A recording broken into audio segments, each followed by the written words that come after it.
పుస్తకాల్లో మాత్రమే కనిపించే అరుదైన పుష్పాలు, పేర్లు వినడం తప్ప చూడని ఎన్నో చెట్లు, మరెన్నో వృక్షాలను అక్కడికి వెళ్తే మనం నేరుగా చూడొచ్చు. ఇంతకీ ఆ విశేషాలు తెలుసుకోవాలంటే మనం సుందర నగరం విశాఖకు వెళ్లాల్సిందే.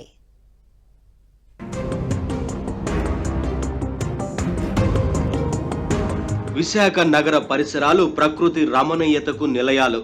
ఒక పక్క నీలి సంద్రం, మరో పక్క పచ్చని పర్వత శ్రేణులు, ఇంకో పక్క అటవీ ప్రదేశాలు.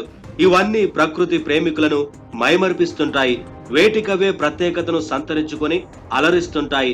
ఇక్కడ చూడండి, అరుదుగా షోరూంలలో కనిపించే అరుదైన ప్లాంట్స్ మన మనసుకి ఎంత ఆహ్లాదాన్ని ఇస్తున్నాయో.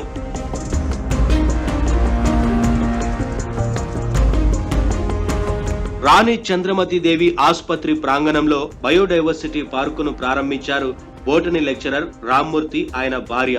అంతకుముందు డాల్ఫిన్ సొసైటీని ఏర్పాటు చేసి జీవ వైవిధ్యాన్ని కాపాడటానికి పనిచేసేవారు. అందులో భాగంగా అదే సొసైటీ భాగస్వామ్యంతో ఇక్కడ బయోడైవర్సిటీ పార్కును 2002లో ప్రారంభించారు. ప్రపంచంలోనే అత్యంత అరుదుగా లభించే మొక్కలను ఇక్కడ సంరక్షిస్తారు. ఈ మొక్కల సంరక్షణకు మొత్తం 12 జోన్లుగా విభజించారు. ఇక్కడ 2000 రకాల మొక్కలు ఉన్నాయి.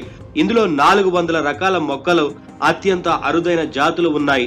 అందులో హెర్బల్, అరోమాటిక్, పురాతన కాలం నాటి మొక్కలు, ఆర్కిడ్లు, ఎడారి మొక్కలు, ఇన్సెక్టివర్స్, వివిధ రకాల తీగ జాతి మొక్కలు, నీటి జాతి మొక్కలు ఉన్నాయి. అన్ని మతాలకు సంబంధించిన మొక్కలు, ఇప్పుడు జీసస్ మీద, అల్లా మీద, అలాగే ఖురాన్ మీద, గౌతమ బుద్ధుడి మీద, ఇక అన్నీ కూడా ఉంటాయి ఇక్కడ. ఇలాగా ఇది కాకుండా అలంకరణ మొక్కలు ఒక సెక్షన్ ఉంది, ఎడారి మొక్కల సెక్షన్ ఒకటి. ఇదంతా కూడా కన్జర్వేటరీ అంటాం. ఎడారి మొక్కల కన్జర్వేటరీ అంటే సంరక్షణాలయం ఉంది. ఒక నీటి కుంట, ఇది పాండ్ ఇకోసిస్టమ్ ఉంది. అటుపక్క మనకి ఆర్కిడ్ సెక్షన్లో ఆర్కిడేరియంతో పాటు అనేక రకాల విలువైన ఆర్కిడ్స్ ఉంటాయి, కీటకాహార మొక్కలు కూడా ఉంటాయి. ఈ పార్కులోకి వస్తే చాలు, సీజన్ ఏదైనా కావచ్చు, అక్కడ ఫ్లవరింగ్ ఎప్పుడు కనిపిస్తూనే ఉంటుంది. ఇక్కడకు వచ్చి చూసే వారికి చిన్న సైజు ఫారెస్ట్ లా కనిపిస్తుంది. ఈ బయోడైవర్సిటీ పార్కు ఆంధ్రప్రదేశ్ లో ఉన్న ఏకైక పార్కుగా చెప్పుకోవచ్చు. ఇండియాలో ఇలాంటివి కేవలం 6 మాత్రమే ఉన్నాయి. ఇక్కడకు విద్యార్థులు ఎవరైనా వస్తే వీటిపై అవగాహన కల్పిస్తున్నారు. డైనోసార్స్ ఉండే అని మనకి తెలుసు, అవి నివసించే చెట్లు కూడా ఇక్కడ ఉన్నాయన్నమాట. అప్పట్లో ఆ చెట్లు ఇప్పుడు రేర్ అన్నమాట. ఎక్కడ ఉంటాయో లేదో నాకు తెలీదు.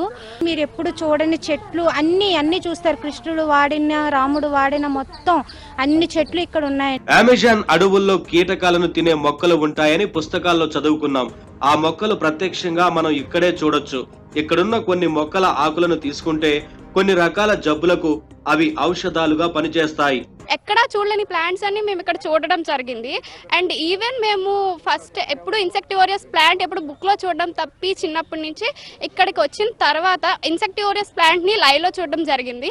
And different types of plants with different types of colours and spacious కూడా చాలా డిఫరెంట్ గా చాలా బాగా అనిపించింది. ఇంకా చాలా థ్రిల్లింగ్ గా కూడా అనిపించింది. ఈ సుందర వనంలో విజ్ఞానం పెంచుకునేందుకు మన ప్రాంతాల నుంచే కాదండోయ్, ఇతర ప్రాంతాల నుంచి అనేక మంది వస్తున్నారు. కొన్ని మొక్కలను ఇక్కడే పెంచుతారు, మరికొన్నింటిని సేకరిస్తారు. అలా ఈ వనాన్ని ఒక విజ్ఞాన వనంగా మార్చామంటున్నారు. ఇది యూజువల్లీ లవర్స్ కోసమే కాదు, మనం ఏం రాయాలనుకున్నా అది ఒక హ్యాపీనెస్ ఇస్తుంది అనమాట. ఇది రాస్తే నెరవేరుతుంది అని ఒక హ్యాపీనెస్ ఇస్తుంది. గోల్డెన్ బ్యారల్ క్యాక్టస్ సినిమాల్లో కూడా దాని గురించి చూపిస్తున్నారు. అటువంటిది చాలా పెద్ద సైజు క్యాక్టస్ మధ్యలో ఉన్నది. అట్లాగే మనకి ఇక్కడ ముందర కనిపిస్తున్నటువంటివన్నీ కూడాను సాన్సివీరా సిలిండ్రికా అంటాం. చూడడానికి ఇవి ములంకాడల్లాగా ఉంటాయి, బట్ ములంకాడలు అయితే కావు. అలాగే జట్రోఫా అని, యుఫోర్బియా అని రకరకాలైనటువంటి మొక్కలు ఇక్కడ మనకి కనిపిస్తున్నాయి. ప్రకృతిని కాపాడితే అది మనల్ని కాపాడుతుంది.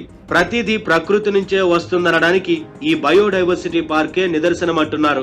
ఇక్కడున్నటువంటి చెట్లలో సీతాకోక చిలుకలతో పాటు సుమారుగా 76 రకాల పక్షులు సైతం ఇక్కడ ఆవాసాలు ఏర్పరచుకున్నాయంటే దీని ప్రాధాన్యత గురించి మనం ప్రత్యేకంగా చెప్పక్కర్లేదు.